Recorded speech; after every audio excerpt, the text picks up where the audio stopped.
ನಮಸ್ಕಾರ ಸ್ನೇಹಿತರೆ, ನಮ್ಮ ನಂಬಿಕೆಗೆ ಸ್ವಾಗತ ಸುಸ್ವಾಗತ. ಸ್ನೇಹಿತರೆ, ಸ್ಮಶಾನ ಈ ಒಂದು ಪದ ಕೇಳಿದರೆ ಎಂಥವರ ಎದೆಯಲ್ಲೂ ಒಂದು ಅಂತಿಮ ಉಸಿರು ಹೊರಬರುತ್ತೆ. ಅದರಲ್ಲಿ ಆಡಂಬರವಿಲ್ಲ, ಗೊಂದಲವಿಲ್ಲ. ಅದೊಂದು ನಮ್ಮೆಲ್ಲರ ಅಂತಿಮ ಅಧ್ಯಾಯ. ಭೂಮಿಯಿಂದ ಜನಿಸಿದ್ದು ಭೂಮಿಗೆ ಎನ್ನುವ ಪ್ರತ್ಯರ್ಥ.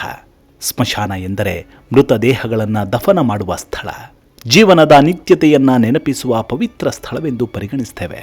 ಎಲ್ಲ ಧರ್ಮೀಯರಲ್ಲೂ ಪದ್ಧತಿ ಬೇರೆಯಾದರೂ ಅದರ ಸ್ಮರಣೆಯೊಂದೇ. ಅಲ್ಲಿ ದೇಹವನ್ನು ದಹಿಸಿಯೋ ಅಥವಾ ಸಮಾಧಿ ಮಾಡಿಯೋ ಅಂತ್ಯಕ್ರಿಯಾ ವಿಧಿಗಳನ್ನು ಪೂರೈಸಿ ಆತ್ಮದ ಮುಂದಿನ ಯಾನಕ್ಕೆ ಸುಗಮ ಮಾಡಿಕೊಡಲಾಗತ್ತೆ. ಭಾರವಾದ ಮನಸ್ಸಿನಿಂದ ಕೇವಲ ಅಳಿಸಿ ಹೋಗುವ ನೆನಪಿನ ಭಂಡಾರವನ್ನು ಹೊತ್ತು ಮತ್ತದೇ ಭ್ರಮ ಲೋಕಕ್ಕೆ ಅಣಿಯಾಗ್ತೀವಿ. ಸತ್ತವನು ದೇವರೆಂದೇ ಭಾವಿಸಿ ಪೂಜಿಸ್ತೇವೆ. ಯಾಕಂದರೆ ದೇಹ ಕಳಚಿದ ಬಳಿಕ ಆತ್ಮ ಪರಮಾತ್ಮನ ಅಂಶವೇ ಅನ್ನೋ ಕಟು ಸತ್ಯ ನಮ್ಮೆಲ್ಲರಿಗೂ ತಿಳಿದಿರುವಂಥದ್ದೇ. ಹಾಗಾಗಿ ಸ್ಮಶಾನವೆಂದರೆ ದೇವಾಲಯದಷ್ಟೇ ಪವಿತ್ರವಾದದ್ದು.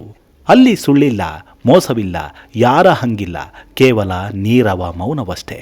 ಹೀಗೆ ಸ್ಮಶಾನದಲ್ಲಿ ಅದೆಷ್ಟು ಅಗೋಚರ ಶಕ್ತಿಗಳು ಅಡಕವಾಗಿರ್ತವೆ. ಅವುಗಳನ್ನು ಕೈವಶ ಮಾಡಿಕೊಂಡು ನಾನಾ ಸಿದ್ಧಿಗಳನ್ನು ಪಡೆದುಕೊಳ್ತಾರೆ ತಂತ್ರ ಸಾಧಕರು. ನಿಜಕ್ಕೂ ಸ್ಮಶಾನದ ಕುರಿತಾದ ವಿವರಣೆ ಹಾಗೂ ನೈಜ ಅರ್ಥವಾದರೂ ಏನು ಅನ್ನೋದನ್ನು ಗಮನಿಸಿದರೆ ನಮ್ಮ ತರ್ಕವೇ ಕನಲಿ ಬಿಡುತ್ತೆ.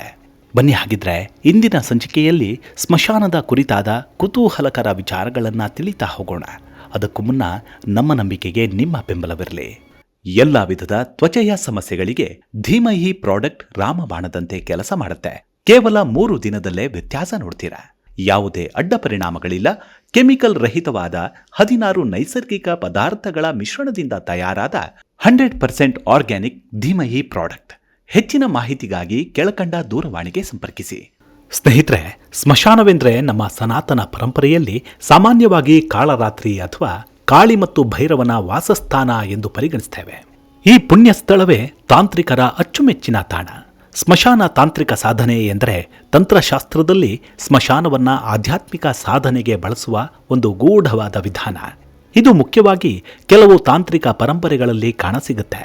ಅದರಲ್ಲೂ ಸ್ಮಶಾನ ಮತ್ತು ತಾಂತ್ರಿಕ ಸಾಧನೆಗೆ ಒಂದಕ್ಕೊಂದು ಪರಸ್ಪರ ನಂಟಿದೆ. ಸ್ಮಶಾನ ಜೀವಿತದ ಅನಿತ್ಯತೆಯನ್ನು ಸೂಚಿಸುವ ಸ್ಥಳ. ತಾಂತ್ರಿಕ ಸಾಧನೆ ಮಂತ್ರ, ಯಂತ್ರ, ತಪಸ್ಸು, ಧ್ಯಾನ ಮುಂತಾದ ವಿಧಾನಗಳ ಮೂಲಕ ಆತ್ಮಜ್ಞಾನ ಅಥವಾ ವಿಶೇಷ ಶಕ್ತಿಗಳನ್ನು ಸಾಧಿಸುವ ಪ್ರಯತ್ನ. ತಂತ್ರದ ಕೆಲವು ಮಾರ್ಗಗಳಲ್ಲಿ ಸ್ಮಶಾನವನ್ನ ಭಯ, ಅಹಂಕಾರ ಮತ್ತು ಮರಣ ಭೀತಿಯನ್ನ ಮೀರುವ ಸ್ಥಳವಾಗಿ ಪರಿಗಣಿಸಲಾಗುತ್ತೆ. ಅಲ್ಲಿ ಧ್ಯಾನ ಮಾಡೋದ್ರಿಂದ ಜೀವನದ ನಿಜ ಸ್ವರೂಪದ ಅರಿವಾಗತ್ತೆ, ಅನಿತ್ಯತೆಯ ಸ್ವೀಕಾರವಾಗತ್ತೆ, ಭಯವನ್ನ ಜಯಿಸಬಹುದು ಎಂದು ನಂಬಲಾಗತ್ತೆ. ಈ ರೀತಿಯ ಸಾಧನೆ ಶೈವ ಮತ್ತು ಶಾಕ್ತ ಸಂಪ್ರದಾಯಗಳಲ್ಲಿ ಕಂಡುಬರುತ್ತೆ. ವಿಶೇಷವಾಗಿ ಶಿವನನ್ನ ಸ್ಮಶಾನವಾಸಿಯಾಗಿ ವರ್ಣಿಸಲಾಗಿದೆ. ಕಾಳಿದೇವಿಯ ಉಪಾಸನೆಯಲ್ಲಿ ಕೂಡ ಸ್ಮಶಾನಕ್ಕೆ ಮಹತ್ವವನ್ನು ನೀಡಲಾಗಿದೆ. ಇವು ಗೂಢ ಮತ್ತು ಪರಂಪರಾಗತವಾದ ಆಚರಣೆಗಳು. ಸರಿಯಾದ ಗುರು ಮಾರ್ಗದರ್ಶನವಿಲ್ಲದೆ ಇಂತಹ ಸಾಧನೆಗಳಲ್ಲಿ ತೊಡಗುವುದು ಸೂಕ್ತವಲ್ಲ ಎಂದು ತಂತ್ರಶಾಸ್ತ್ರ ಹೇಳುತ್ತೆ. ಇವುಗಳ ಬಗ್ಗೆ ಜನಪ್ರಿಯ ಕಥೆಗಳು ಮತ್ತು ಅತಿರಂಜಿತ ಕಲ್ಪನೆಗಳು ಕೂಡ ಇದ್ದರೂ ಮೂಲದಲ್ಲಿ ಇದು ಆತ್ಮಚಿಂತನೆ ಮತ್ತು ತತ್ವಜ್ಞಾನಕ್ಕೆ ಸಂಬಂಧಿಸಿದ ಮಾರ್ಗವಾಗಿರುವಂಥದ್ದೇ. ಸ್ಮಶಾನದಲ್ಲಿ ಸಾಧನೆ ಮಾಡುವ ಪರಂಪರೆ ಸುಮಾರು ಕ್ರಿಸ್ತಶಕ 6ರಿಂದ 12ನೇ ಶತಮಾನದಲ್ಲಿ ಹೆಚ್ಚು ಸ್ಪಷ್ಟವಾಗಿ ದಾಖಲೆ ಸಮೇತ ಕಾಣಸಿಗುತ್ತೆ. ವಿಶೇಷವಾಗಿ ಕಾಪಾಲಿಕ ಮತ್ತು ಕಲಾಮುಖ ಶೈವ ಸಂಪ್ರದಾಯಗಳಲ್ಲಿ, ಶಾಕ್ತ ತಂತ್ರಗಳಲ್ಲಿ, ಕೌಲ ಮಾರ್ಗದಲ್ಲಿ ಇದರ ವಿಸ್ತೃತ ವಿವರಣೆ ಸಿಗುತ್ತೆ. ಈ ಪರಂಪರೆಗಳು ಸಾಮಾನ್ಯ ವೈದಿಕ ಆಚರಣೆಗಳಿಂದ ಭಿನ್ನವಾಗಿದ್ದವು. ಸಮಾಜವು ಅಶುಚಿ ಎಂದು ಭಾವಿಸಿದ ಸ್ಥಳಗಳನ್ನು, ಅದರಲ್ಲೂ ಸ್ಮಶಾನವನ್ನೇ ಆಧ್ಯಾತ್ಮಿಕ ಪ್ರಯೋಗಗಳ ಕ್ಷೇತ್ರವನ್ನಾಗಿ ಮಾಡಿಕೊಂಡರು. ತಂತ್ರ ಗ್ರಂಥಗಳಲ್ಲಿ, ವಿಶೇಷವಾಗಿ ಶಾಕ್ತ ಆಗಮಗಳು ಮತ್ತು ಕೆಲವು ತಂತ್ರಗಳು ಸ್ಮಶಾನವನ್ನ ಅತ್ಯಂತ ಶಕ್ತಿಯ ಸ್ಥಳ ಎಂದು ವರ್ಣಿಸ್ತವೆ. ಶಿವನನ್ನ ಸ್ಮಶಾನವಾಸಿ ಎಂದು ಹೇಳಲಾಗತ್ತೆ. ಅಂದರೆ ಅಹಂಕಾರ, ಮರಣ ಭಯ ಮತ್ತು ದ್ವಂದ್ವಗಳಾಚೆ ಇರುವ ತತ್ವವನ್ನು ಸೂಚಿಸುತ್ತೆ. ಕಾಳಿಯನ್ನ ಕೂಡ ಸ್ಮಶಾನಕ್ಕೆ ಸಂಬಂಧಿತ ರೂಪದಲ್ಲಿ ಚಿತ್ರಿಸಲಾಗಿದೆ. ಇದು ಸೃಷ್ಟಿ ಲಯದ ಚಕ್ರವನ್ನು ಸೂಚಿಸುತ್ತೆ. ತಂತ್ರದ ದೃಷ್ಟಿಯಲ್ಲಿ ಶುದ್ಧ ಅಶುದ್ಧ ಎಂಬ ಭೇದ ಮಾನಸಿಕ. ಸ್ಮಶಾನವನ್ನ ಪವಿತ್ರ ಸ್ಥಳವನ್ನಾಗಿ ನೋಡುವುದು ದ್ವಂದ್ವಾತೀತ ಚಿಂತನೆಯ ಅಭ್ಯಾಸ ಎಂದು ವಿವರಿಸುತ್ತೆ. ಮಾನವನ ಅತಿದೊಡ್ಡ ಭಯಗಳಲ್ಲಿ ಒಂದು ಅಂದರೆ ಅದು ಮರಣ. ಸ್ಮಶಾನ ಸಾಧನೆ ಭಯವನ್ನ ಎದುರಿಸಿ ಅದನ್ನ ಮೀರುವ ಮಾರ್ಗವೆಂದು ಪರಿಗಣಿಸಲಾಗಿದೆ. ಸ್ಮಶಾನ ತಾಂತ್ರಿಕ ಸಾಧನೆ ಭೂತ ಪ್ರೇತಗಳ ವಿಷಯವಲ್ಲ.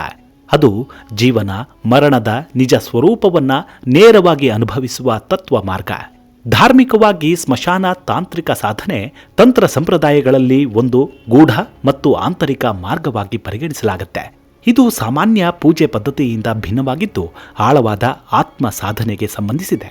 ಶೈವ ಪರಂಪರೆಯಲ್ಲಿ ಶಿವನನ್ನ ಸ್ಮಶಾನವಾಸಿ ಎಂದು ವರ್ಣಿಸಲಾಗಿದೆ. ಶಿವನು ಮರಣದಾಚೆ ಇರುವ ಪರಬ್ರಹ್ಮ ತತ್ವ.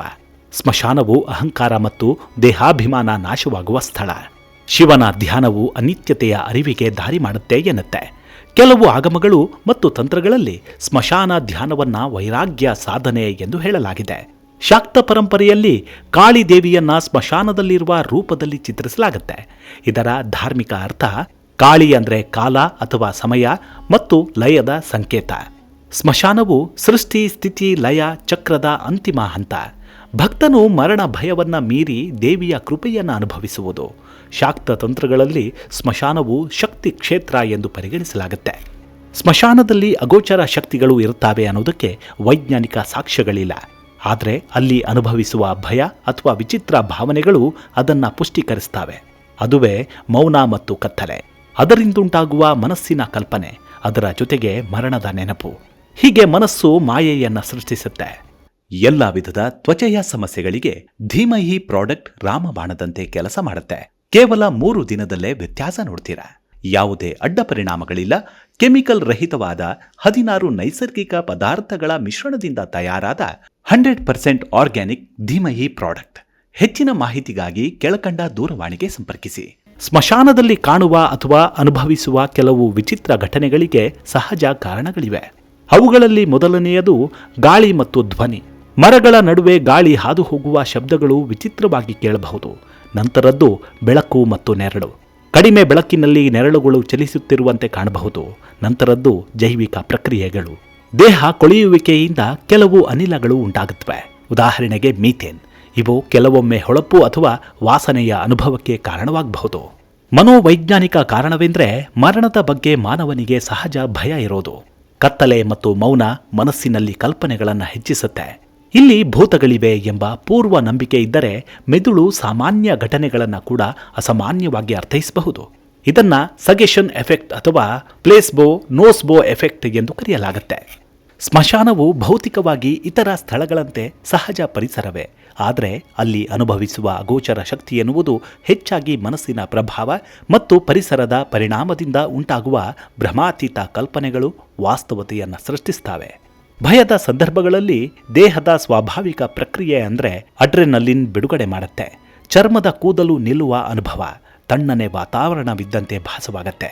ಹಾಗಾಗಿ ಭಯವೇ ಸ್ಮಶಾನವನ್ನ ಮತ್ತಷ್ಟು ಕ್ರೂರವಾಗಿ ಅಗೋಚರವಾಗಿ ಸೃಷ್ಟಿಸುತ್ತೆ. ನಾನಾ ಅತಿಮಾನುಷ ಕಲ್ಪನೆಗಳನ್ನು ಸೃಷ್ಟಿಸಿ ಮತ್ತಷ್ಟು ಭಯಭೀತರನ್ನಾಗಿಸುತ್ತೆ. ಸ್ಮಶಾನವೆಂದರೆ ಭಯವನ್ನು ಜಯಿಸುವ ಸ್ಥಳವೆಂದೇ ತಾಂತ್ರಿಕರು ನಂಬುತ್ತಾರೆ. ಭಯವನ್ನು ಗೆಲ್ಲುವ ಹಂತದಲ್ಲಿ ಪ್ರಾಕೃತಿಕ ಶಕ್ತಿಗಳ ಕೈವಶ ಮಾಡಿಕೊಂಡಿರ್ತಾರೆ. ಓರ್ವ ದೇಹರೂಪಿ ಮನುಷ್ಯನನ್ನ ಅಗೋಚರ ಶಕ್ತಿಗಳು ಏನೂ ಮಾಡಲಾರವು. ಆದರೆ ಆತನ ಮನಸ್ಸೇ ಬದುಕಿದ್ದು ಶವದಂತೆ ಮಾಡಿಬಿಡುತ್ತೆ. ಇಡೀ ಭೂಮಿಯ ಪರಮ ಪವಿತ್ರ ಸ್ಥಳವೆಂದರೆ ಅದು ಸ್ಮಶಾನವೇ ಅನ್ನೋದರಲ್ಲಿ ಎರಡು ಮಾತಿಲ್ಲ. ಇವಿಷ್ಟು ಸ್ಮಶಾನದ ಕುರಿತಾದ ಸಣ್ಣದಾದ ಮಾಹಿತಿ. ಮುಂದಿನ ಸಂಚಿಕೆಯಲ್ಲಿ ಮತ್ತೆ ಸಿಗೋಣ. ಅಲ್ಲಿವರೆಗೂ ನಿಮ್ಮ ಆರೋಗ್ಯದ ಕಡೆ ಗಮನವಿರಲಿ. Take care. ನಮಸ್ಕಾರ.